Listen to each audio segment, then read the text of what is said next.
Listo, creo que vamos empezando porque vamos con los horarios un poco ajustados. Si pueden hacer un poco de silencio, por favor. Atrás creo que todavía están hablando. Va a haber un coffee break después de esta sesión, así que si están buscando café o alguna cosa, lo vamos a tener.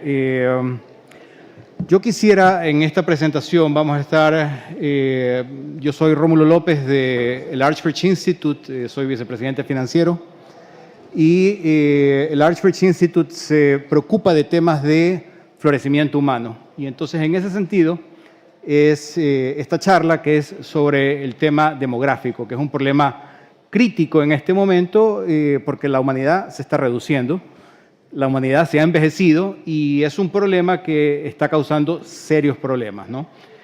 Vamos a tener en este panel a Sofía Acedo, que está a mi izquierda. Luego vamos a tenerlo a Cristian Larroulet y finalmente a Diego Sánchez de la Cruz. Ustedes ya han visto en el programa los currículos de ellos y estamos cortos de tiempo, así que no voy a entrar en detalles en cada uno de ellos. Pero quería empezar muy brevemente, muy rápidamente, con una pequeña presentación de cómo vemos el problema desde Archbridge, del tema demográfico, que es un tema que se ha vuelto sumamente grave en este momento y que requiere pues, que pongamos un poco de atención en el asunto. No sé si allá arriba en el panel de control nos puedan ayudar con la presentación mía. Voy a tomar un par de minutos. Pero bueno, estamos al borde del colapso, esencialmente, ¿no? Y esto puede sonar un poco exagerado, pero es básicamente en un debate que había entre Paul Ehrlich y Julian Simon a principios de los 80s, finales de los 70s, si vamos con el siguiente slide. Y entonces Paul Ehrlich falleció precisamente en marzo de este año, marzo del 2026. Y él fue el gran demógrafo que habló sobre la bomba poblacional.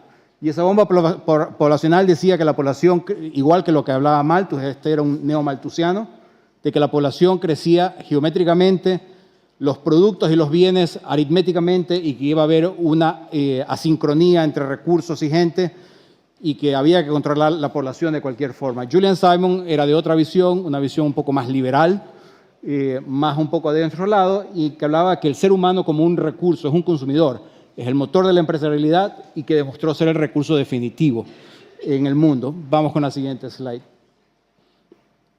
Y entonces aquí vemos en este cuadro, así rápidamente, no voy a ir por cada una de las cosas, pero para que tengan una idea cómo es de diferente la visión neomalthusiana versus la visión de la abundancia que tiene un liberal, que cree que el futuro va a ser diferente, que va a ser mejor, y que la ingenuidad, el talento, la empresarialidad van a mejorar las cosas, ¿no? Ahora, vamos al siguiente slide, por favor. Sin embargo, estamos en una implosión demográfica y eso lo han alertado economistas como Jesús Fernández Villafuerte o Villaverde, siempre me confundo, que es amigo acá de la fundación también, y que me hubiera encantado tenerlo, pero tenía otros compromisos, ¿no? Y entonces, él fue el que alertó sobre este tema. Es un tema realmente grave. Si vamos al siguiente slide, rápidamente. El siguiente slide. Vemos cómo la pirámide se está cambiando. Esta es la pirámide tradicional. Mucha gente joven, relativamente medio, la gente de nuestra edad o de mi edad, y luego arriba, pues, la gente mayor. Ahora estamos como un tubo demográfico y probablemente vamos a estar en una pirámide invertida. Es decir, hay muy poca gente joven, hay mucha gente mayor al tope. Y obviamente esto es un problema porque no hay cómo generar recursos. Nuestras democracias, más que nada, se fundan en sistemas previsionales que no son de ahorro, sino que son de distribución de recursos. Los de más abajo son los que ponen los recursos, los de más arriba son los que reciben al final del día las cosas. Entonces, eso también presenta oportunidades que, por ejemplo, Cristian nos va a hablar un poco sobre este tema, para cambiar las cosas, para cambiar los sistemas de previsión social. Vamos al siguiente. Pero aquí más o menos vemos cuál es lo que está pasando, ¿no? Menos jóvenes, las quiebras del sistema de pensiones. Esto es importante, la contracción de los mercados. El que haya menos gente significa que haya menos mercados, que haya menos innovación. Ya lo estamos viendo en China. China tiene un problema serio, terrible, en el cual ellos supuestamente tenían 1.4 billones de personas y sin embargo tienen ciudades vacías, tienen áreas completamente vacías. Ellos están ya enfrentando el problema. En Europa se lo ve también y es por eso que se abren las puertas a la inmigración. Y obviamente, pues al final es decadencia y pobreza, ¿no? Ehrlich decía de que menos población, vamos a tener los mismos recursos y que vamos a poder ser más ricos. Es al contrario. Vamos con la siguiente, por favor. Aquí hablo esto aquí, no voy a entrar en tema en este detalle, pero hay estimaciones de que la población de China no es de 1.400 billones de personas, es solamente de 300 o 400. Y el argumento, solamente para hacerlo muy breve, es si la India, que no ha tenido políticas poblacionales como la China, tiene casi o a duras penas los 1.400 millones de personas o menos, ¿cómo es posible que China, que ha tenido durante 30 años o más la política de un solo hijo, casi la misma población que tiene la India? No tiene sentido. Lógicamente no tiene sentido eso. Obviamente hay gente que habla, y lo pueden buscar, las referencias se pueden encontrar, de que hablan de que solamente hay 300 o 400 millones de personas. A duras penas 100 millones de personas más de lo que hay en Estados Unidos. Siguiente, por favor. Y obviamente, pues aquí lo que acabo de explicar. Y en China hay un factor adicional que es terrible, que es se prefieren a los hijos culturalmente. Y obviamente esto ha llevado al abandono o a terminar con las niñas, ¿no? Y obviamente tienen un problema no solamente de menos demografía, sino de menos mujeres para la cantidad de gente. Se necesitan mujeres para tener hijos, básicamente. Siguiente, por favor. Y el otro problema, que también es un problema cultural que estamos enfrentando, es el tema de que cada vez demoramos más el tener hijos. Esperamos a tener la carrera universitaria, el PhD o el masterado, el PhD, a ser exitosos, a tener tal vez $1 millón en el banco, y ahí tal vez cuando hemos llegado a los 40, 50 años estamos pensando en la familia. Cuando la mujer es mucho más fértil, cuando más joven es. Entonces, ahí hay un problema de objetivos. Obviamente, no estoy abogando a que la mujer regrese a la casa y solamente se dedique a tener hijos. No me malentiendan, por favor. Pero creo que está claro de que hay que tener hijos más jóvenes y hacer familia más jóvenes. Y también, eso también es posible en estos tiempos. No todo es negativo, ¿no? Tenemos tecnología como el uso de trabajo remoto que permite a muchos padres trabajar desde casa. Es más, ya ni siquiera tenemos los mismos patrones culturales rígidos de que el hombre trabaja y la mujer tiene los hijos. Sí, la mujer siempre va a tener que seguir teniendo los hijos, pero la crianza puede quedar en manos de los padres también. Y la mujer de éxito profesional puede ser la que haga el trabajo y que solamente se tome un pequeño descanso para los momentos del embarazo o qué sé yo. Vamos con la siguiente y yo creo que voy a cerrar ya con la siguiente.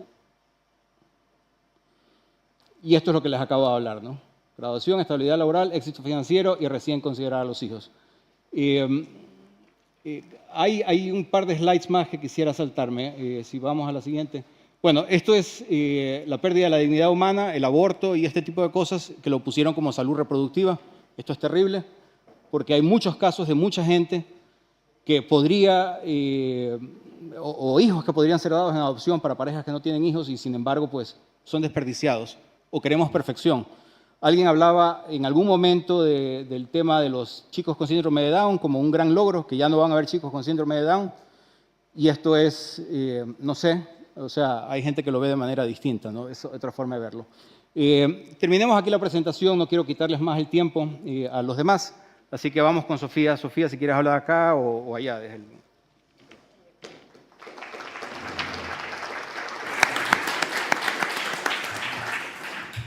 Muchísimas gracias.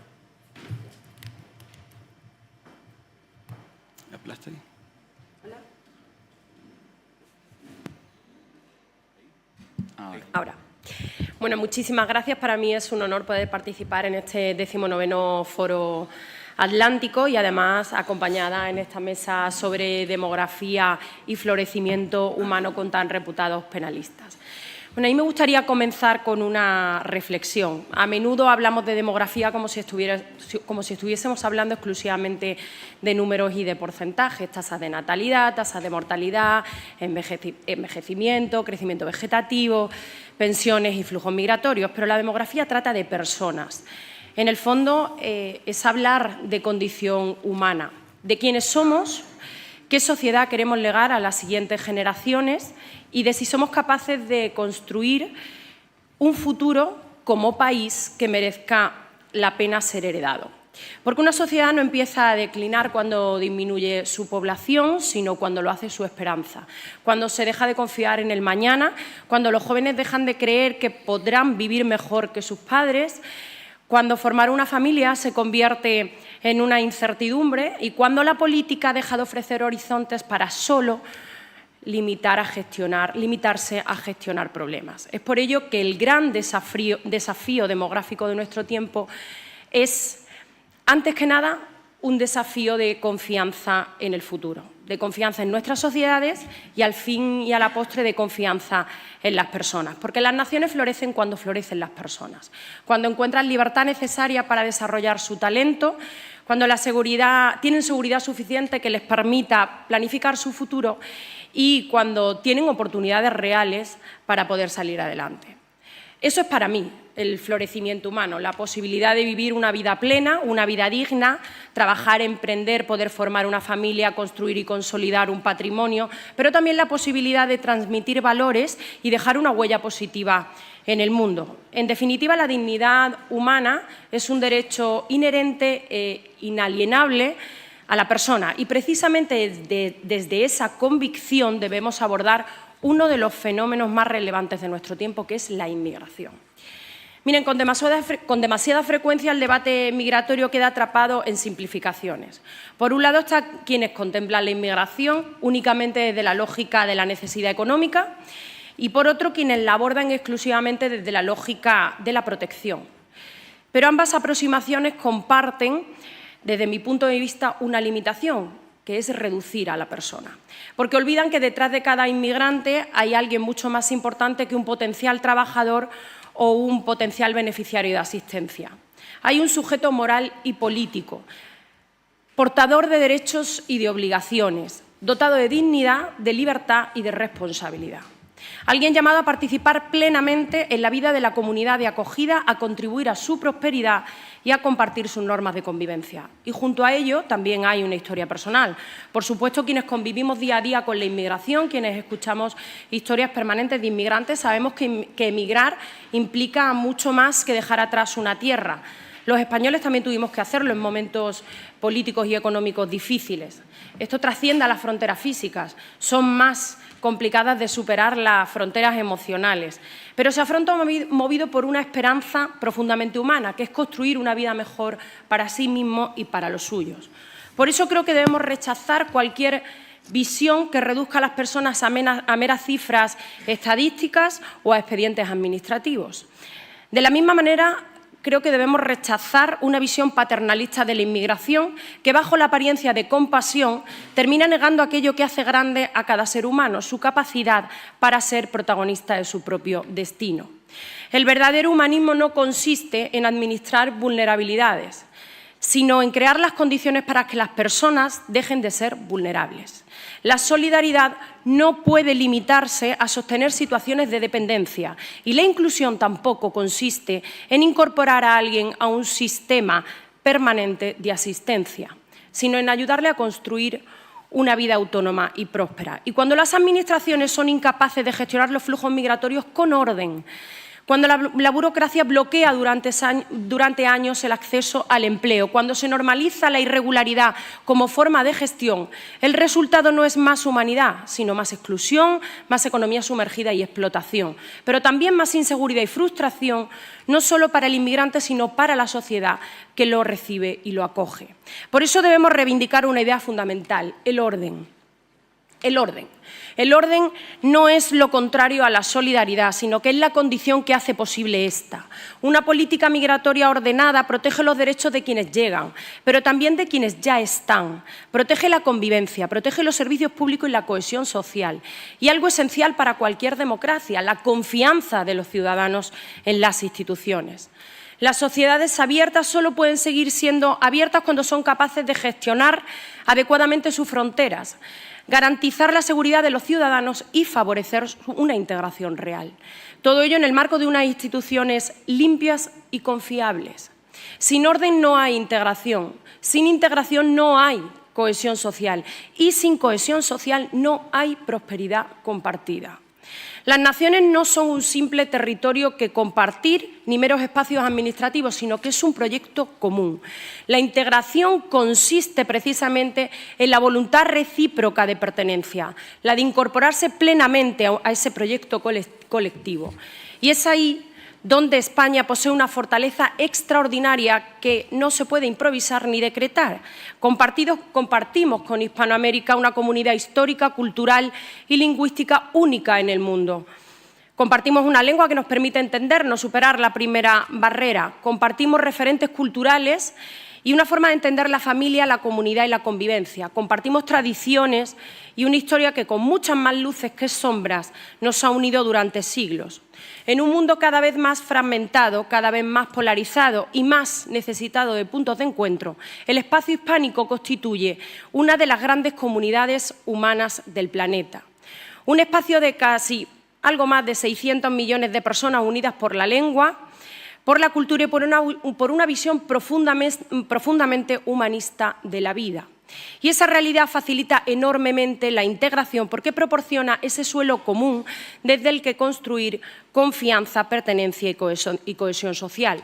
Y precisamente porque creemos en la integración debemos reivindicar también el valor de la ciudadanía. Se habla mucho de derechos y reivindicaciones, pero demasiado poco de deberes. Ninguna sociedad puede sostenerse solo en los derechos, sino que toda comunidad política necesita también deberes, compromiso, lealtad cívica y ciudadanos dispuestos a contribuir al bien común. Ser español no es solo una cuestión de origen, de apellidos o de sangre, es la adhesión libre a una comunidad política basada en leyes, en valores, en principios y en una historia compartida. Es por ello que desde el Partido Popular defendemos que la nacionalidad no es un regalo. La nacionalidad es responsabilidad, es un compromiso, debe ser la culminación de un proceso de integración real y efectivo, comprobable y acreditado. Debe ser una expresión de la voluntad mutua de pertenencia y construir juntos una nación fuerte donde se mantenga nuestra identidad sin convertirla en una barrera o un elemento excluyente. Europa hoy afronta un desafío demográfico enorme. España también. Necesitamos crecimiento, talento, dinamismo económico y familias que puedan desarrollar sus proyectos de vida. Pero la pregunta es cómo queremos hacerlo. Desde el Partido Popular de Alberto Núñez Feijóo queremos volver a situar a la persona en el centro. Nuestra mayor fortaleza es el talento de nuestra gente. Queremos una España próspera donde el Estado no sustituya a las personas. Por eso abandonamos esa visión paternalista del Estado para ser capaces de generar las condiciones necesarias que permitan que las personas puedan desplegar plenamente sus capacidades, donde el mérito vuelva a contar y el esfuerzo tenga recompensa. Y finalizo. La cuestión demográfica siempre nos devuelve a la misma pregunta. ¿Qué tipo de sociedad queremos ser? ¿Una sociedad resignada al declive o una sociedad capaz de mirar al futuro con ambición? Yo creo profundamente en una España abierta pero ordenada, segura pero acogedora, firme en sus principios pero generosa en sus oportunidades, en las oportunidades que ofrezca. Una España que vuelva a confiar en la libertad, en el esfuerzo y en la responsabilidad. Porque al fin y al cabo, finalizo como empecé, las naciones florecen cuando permite a las personas florecer. Y esa quizás sea la tarea más compleja, pero a la vez más noble que pueda asumir esta nueva generación. Muchísimas gracias.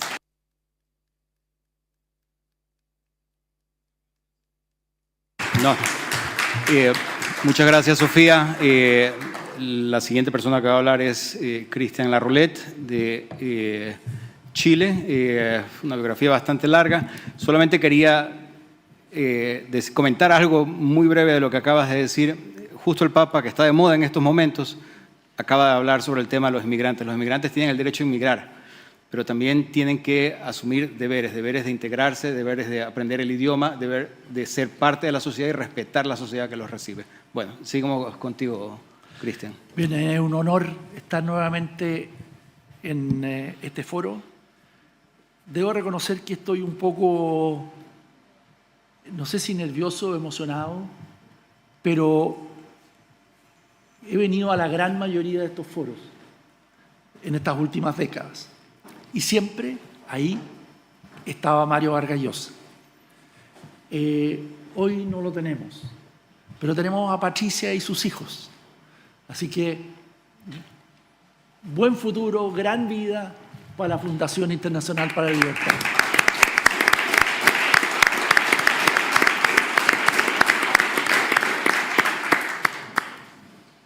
En esta ocasión, al igual que en años anteriores, hablaré de Chile.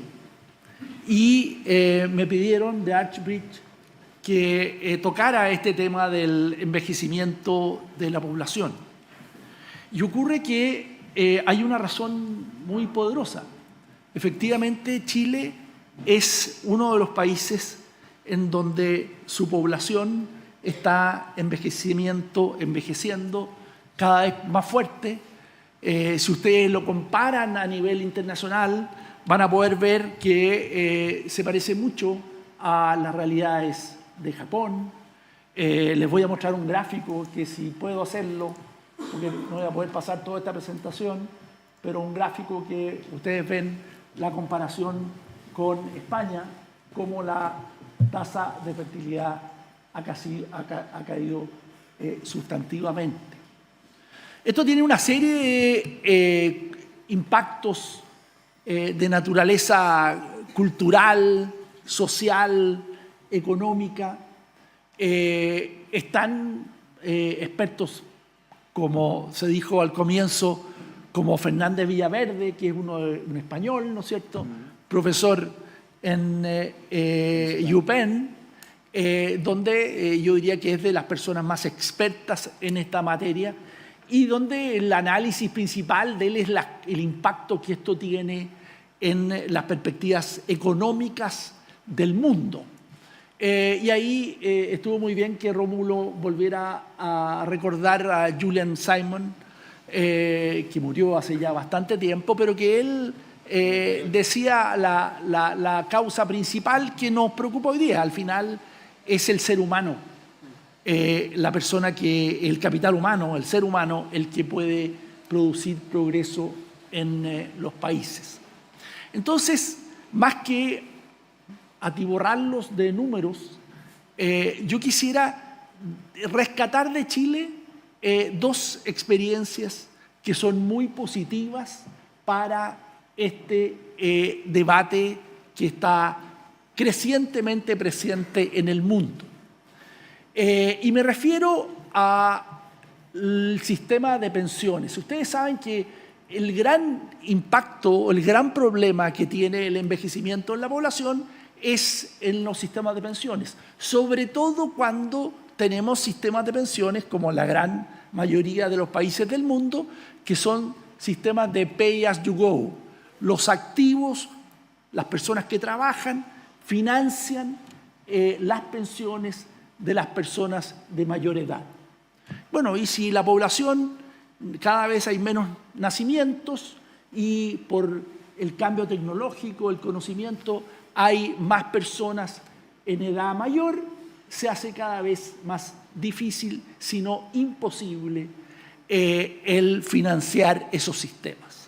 Y eso, a su vez, acarrea una serie de consecuencias de política económica, política macro, fiscal, etc.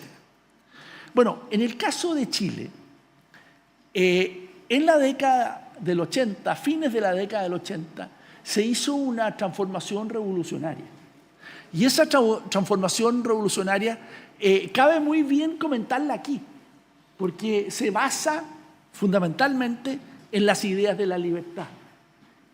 ¿En qué consistió? Consistió en permitirle a los trabajadores que pudieran ahorrar para su jubilación, haciendo su esfuerzo personal, ahorrar para su jubilación. Bueno, y esa reforma ha tenido un impacto increíble en el desarrollo económico del país. Voy a ilustrarle algunos de los datos saltándome, como ya les dije, algunos cuadros. Entonces, ¿en qué consistió? Básicamente consistió en que cada trabajador ahorra en una cuenta individual, personal, que esos recursos son administrados por empresas privadas que compiten en el mercado, y también crecientemente, y voy a hablar de esto inmediatamente, crecientemente se fue agregando a ese pilar contributivo un componente, llamémosle, de protección social para los sectores de menores ingresos.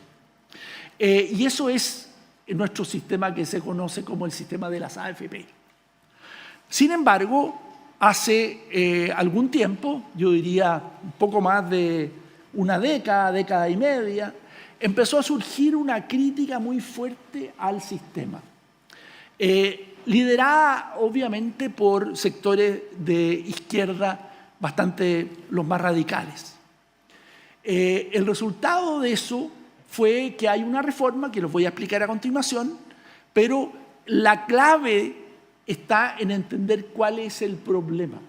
Y el problema no era un problema del sistema de capitalización y del sistema de ahorro. El problema era un problema, valga la redundancia, en el mercado del trabajo. La economía no dio las suficientes instancias para dar empleo, y eso se hizo incompatible con el monto obligatorio que cada chileno podía cotizar. Entonces, el resultado fue que finalmente, después de una década de discusión, se llegó a un acuerdo de hacer una reforma. Se da una casualidad muy increíble hoy día. Me voy a hacer un paréntesis. Una de las personas claves para lograr ese acuerdo político en un gobierno de izquierda era como, ¿cómo se llama aquí? El Frente, ¿dónde está? Popular Podemos, el Frente Popular Podemos. El Frente Popular Podemos de Chile gobernaba hasta hace muy poco tiempo. Y finalmente se logró hacer un acuerdo. Y no es casualidad, y ustedes tienen la suerte de que está sentado ahí el embajador nuevo de Chile en España, Juan Antonio Coloma, que era presidente del Senado y fue uno de los gestores del acuerdo que nos permitió tener hoy día un nuevo sistema de pensiones, el mismo, con las mismas bases, con las mismas características, pero con un gran cambio. ¿Cuál es el cambio? Que en vez de ahorrar compulsivamente 10% del ingreso cada trabajador, se subió gradualmente en un número de años hasta un 16%. Esto va a tener un impacto de nuevo en el mejoramiento de las pensiones, en la sostenibilidad del sistema y en el impacto en el mercado de capitales, que se va a casi duplicar en un periodo de aproximadamente un poquito más de una década. O sea, va a tener un enorme impacto también desde la perspectiva del bienestar. Entonces, esa es una reforma que yo creo que le llegó el día para que sigamos luchando por ella. Es más libertad, es más progreso, es más bienestar, es más well-being, human flourishing, que es un poco lo que a muchos de nosotros nos convoca hoy día. Y el segundo punto que quiero mencionar, y con esto termino, es otro ejemplo, pero este es más acotado. Hay otro concepto que creo clave aprovechar, que es el concepto del emprendimiento. Nosotros queremos y creemos en las personas, y creemos que las personas hacen un aporte sustancial en el progreso de los países a través de la labor del emprendimiento.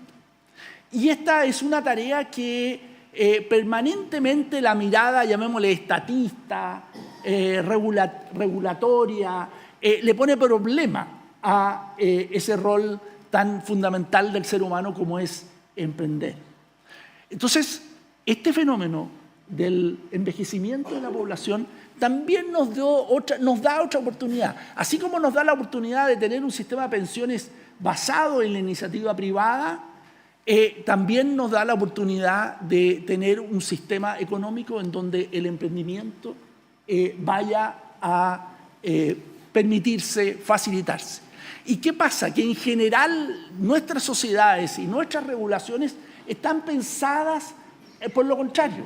La expectativa de vida de las personas son hoy día mucho mayores. Entonces, mandar a jubilar obligatoriamente o poner limitaciones obligatoriamente a las personas de 70 años, 65 años, 80 años, es realmente una ridiculez. En consecuencia, nosotros aquí acabamos de terminar un estudio en la universidad donde yo trabajo en Chile, apoyado por Templeton Foundation, en donde hicimos una encuesta muy técnicamente muy completa para investigar las actitudes de los mayores de edad y la actitud de ese mayor de edad frente al tema del emprendimiento. Y nos dimos cuenta cómo tenemos hoy día mucho que mejorar. Chile es una economía de mercado, ustedes la conocen bien, pero tenemos mucho que mejorar para realmente facilitar, promover, aprovechar esta capacidad de emprendimiento que tienen los mayores. Termino con esto porque este es mi mensaje. Una cosa, un sistema de pensiones que se adecue a estos tiempos, creando y confiando en la iniciativa de las personas. Y la segunda cosa, el emprendimiento es una fuerza muy grande que hay que mirarla positivamente, dados estas características de envejecimiento de la población que hoy día tenemos. Muchas gracias.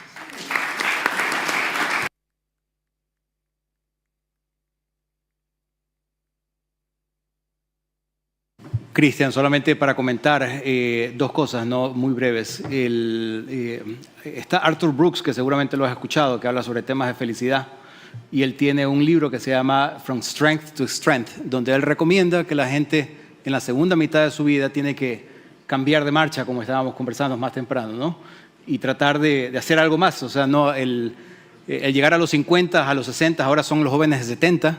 Ya antes la jubilación a los 65 con la esperanza de que a los 70 la gente se muriera. Ahora la gente vive hasta los 90 y hasta los 100. Y entonces hay que emprender, hay que hacer más cosas. El presidente de TSMC, me parece, Camargo Correa en Brasil, la segunda mejor mitad de sus vidas fue después de los 50, ¿no? Entonces es el momento de hacer ese cambio de marcha y fomentar eso ahí desde el sector público, ¿no? Vamos ahora con Diego. Diego, bueno, es más conocido acá, así que no voy a gastar tiempo en la presentación, pero es parte del Instituto Juan de Mariana, que tuvo una exitosa cena que lamentablemente me enteré muy tarde para ir. Me hubiera encantado estar ahí el día viernes. Adelante. Bueno, muy buenos días a todos. Gracias a la FIL por la invitación. Me hace especial ilusión compartir mesa con un amigo. Yo estoy casado con una quiteña, entonces somos compatriotas ya, Rómulo y yo, pero yo creo que soy ya más ecuatoriano que tú, porque Rómulo, tú viste el partido de anoche en diferido. Yo me acosté a las 3 de la mañana. Si no, no podía hablar. Todo para recibir un gol en el último minuto e irnos llorando a la cama, ¿no? Pero, y obviamente no solamente haber podido compartir este panel con Sofía, de quien todas las estupendas referencias que había escuchado por vía de un amigo que tenemos aquí muy cerca, me ha encantado ese llamado al orden en el sentido más puro de la palabra, y esa reflexión sobre la hispanidad, porque verdaderamente si tenemos hoy en día un encaje y una viabilidad, ¿no?, para la política migratoria en un país donde el 90%, ojo al dato, el 90% de los nuevos asalariados que tiene España en los últimos 3 años son extranjeros, es en gran medida por todos esos lazos, ¿no? Y yo a Cristian, que te voy a decir, que sabes que te admiro mucho, o sea que para mí es un honor estar aquí contigo. Bueno, don Mario Vargas Llosa escribió que la libertad se mide en el seno de una sociedad por el margen de autonomía de que dispone el ciudadano a la hora de organizar su vida y realizar sus expectativas sin interferencias injustas. Y yo propongo, en este foro, claro, que tomemos esa definición muy en serio y la apliquemos como instrumento de medida. Porque si lo hacemos, esta cuestión de la que estamos hablando, la demografía, deja de ser una cuestión técnica, como lo puede ser en los papeles de Jesús Villaverde, por ejemplo, y se convierte en un indicador revelador de la salud de una sociedad libre. Más concretamente, de si está floreciendo, de lo que queremos hablar aquí, o de si se está marchitando, que es lo que me temo que está ocurriendo en muchos países. En Japón, desde hace ya muchos años, se venden más pañales para mayores que para pequeños. En España hay muchos distritos en los que hay más mascotas que para niños.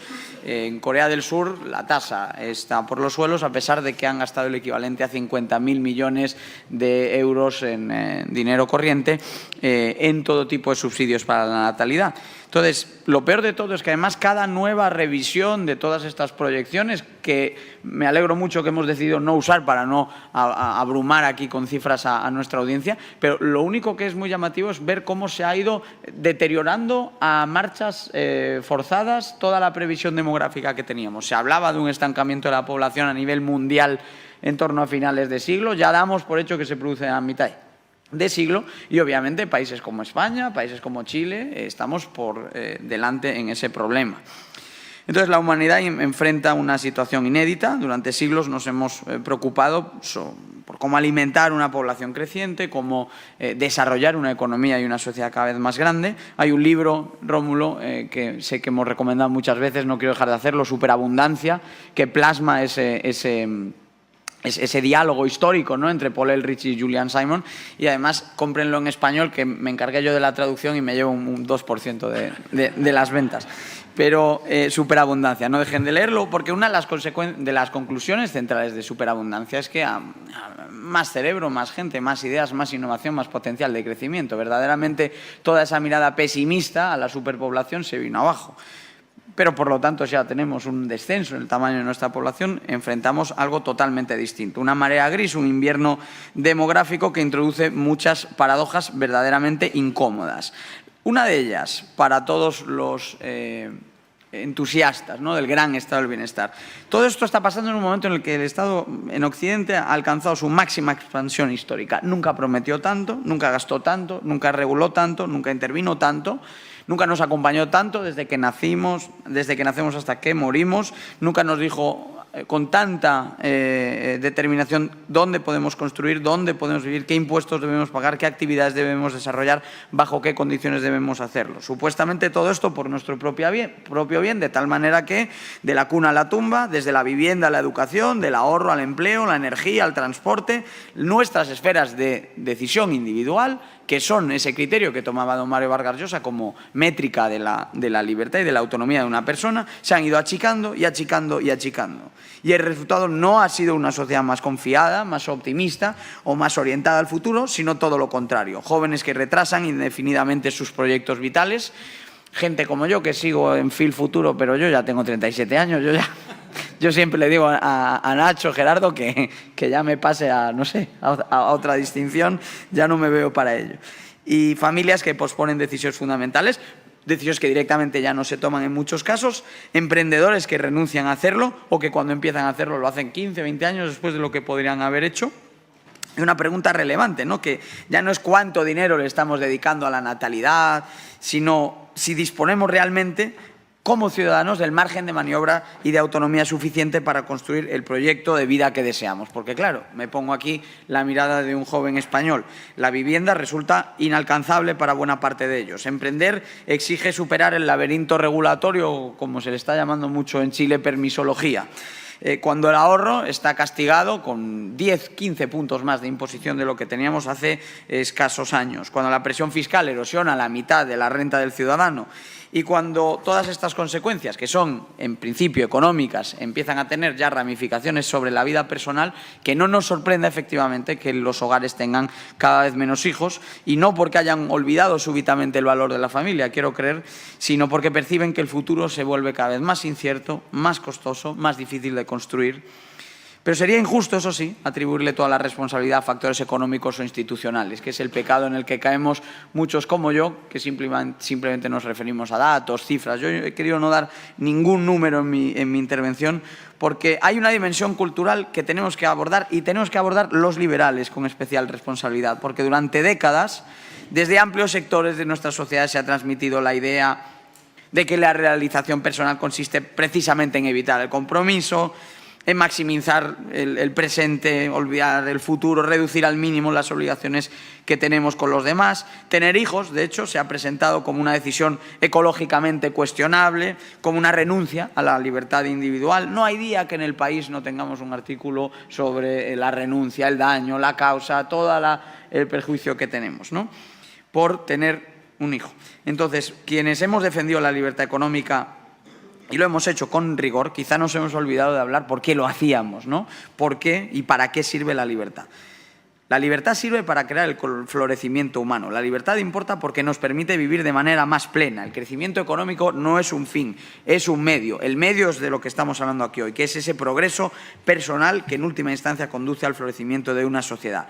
En ese sentido, la crisis demográfica tiene un significado muy distinto. Las personas no forman familias porque exista o no un subsidio que lo avale. Las forman si creen en el futuro, si perciben que merece la pena construir algo que los trascienda, si desean transmitir a otros aquello de lo que han disfrutado. La natalidad es un voto de confianza en el mañana. Por eso ese invierno demográfico nos habla menos de los niños que faltan hoy y más de la esperanza que se ha debilitado en el futuro. Existe además otra consecuencia que tiene atención. Todo esto transforma los incentivos políticos de nuestras sociedades. Si más del 70% de la población vive en países donde la fertilidad está por debajo de la tasa de reemplazo, veremos cambios políticos tectónicos en la manera, en los patrones de voto, donde buena parte de los segmentos de población que llevan las riendas de la toma de decisiones electorales son, en esencia, perceptores de estos sistemas de pensiones que, felizmente para Chile, no ha caído en ello, pero nosotros, desde luego, que estamos en ese escenario. Entonces, vivimos en una época, por lo tanto, paradójica. Nunca hemos estado tan conectados, pero nunca ha habido tanta soledad. Hay menos matrimonios, menos hijos, menos participación asociativa, menos pertenencia comunitaria, y todo esto tiene implicaciones muy profundas sobre las que tenemos que reflexionar. Tocqueville comprendió que la libertad no depende únicamente de limitar el poder político, sino de permitir que surjan y emerjan las fortalezas de la sociedad civil. Lo admiró en sus viajes a América y lo defendió como esas instituciones, empezando por la familia, que generan confianza, cooperación, sentido de pertenencia y comunidad y, en última instancia, protegen al individuo frente a los excesos del poder y frente al aislamiento. Esa persona aislada busca protección. Por eso esa epidemia de soledad, esa demografía que ha caído a plomo, nos deja expuestos. Es un desafío para la libertad, porque la soledad le abre las puertas a un Estado aún más grande de lo que ya tenemos hoy. Entonces, todo esto nos apunta a una última cuestión, la cuestión fundamental. ¿Siguen siendo nuestras sociedades lugares donde merece la pena construir un proyecto de vida? Las personas, cuando ahorran, creen en el futuro, cuando emprenden, creen en el futuro, cuando forman familias, también es porque creen en el futuro. Entonces, la respuesta a este invierno demográfico no puede pasar por más ingeniería social, más subsidios, ni más planificación centralizada, que es lo que nos han traído hasta este punto, sino por reconstruir las condiciones que permiten el florecimiento humano, libertad para emprender, educar, asociarse, construir una familia, asumir responsabilidades, diseñar una vida propia y regreso a Mario Vargas Llosa para cerrar. Si la libertad se mide por el margen de autonomía de que dispone el ciudadano para organizar su vida, en ausencia de interferencias, entonces la pregunta verdadera atañe a nuestra civilización. La pregunta no es cuántos hijos tienen nuestras sociedades, sino si seguimos siendo sociedades que inspiran confianza en el futuro para tener más hijos. Esa es la tarea de nuestro tiempo, esa tarea tiene un nombre, tiene que ver con la dignidad humana y la tenemos que afrontar siempre y en todo caso desde un discurso de libertad. Muchas gracias.